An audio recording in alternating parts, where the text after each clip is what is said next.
Hello guys, in this video I will show you how to change age preference on Plenty of Fish. So, in order to do this, first of all, navigate to any browser on your PC, go to the search bar, type in POF, then log into www.pof.com's website, that is Plenty of Fish website. Now, after navigating to this page, you'll have to click on the login button and log in using your user credentials. Now, after you log in, you'll be on this page, that is Plenty of Fish page. So this is my Plenty of Fish account. I'll have to simply click on the search icon at the top.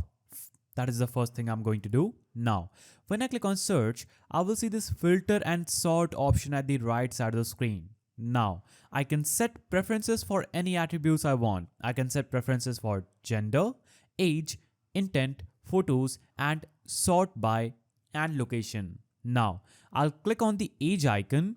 Now, I'll have to simply enter the age that I want to change for my preference in this field, and I would have successfully changed the age preference on Plenty of Fish. Now I can click on search icon after entering the age for the person I want to see, and the search will work through that criteria. So that's how you change age preference on Plenty of Fish. If you found this video helpful, please don't forget to give it a thumbs up, and thanks for watching.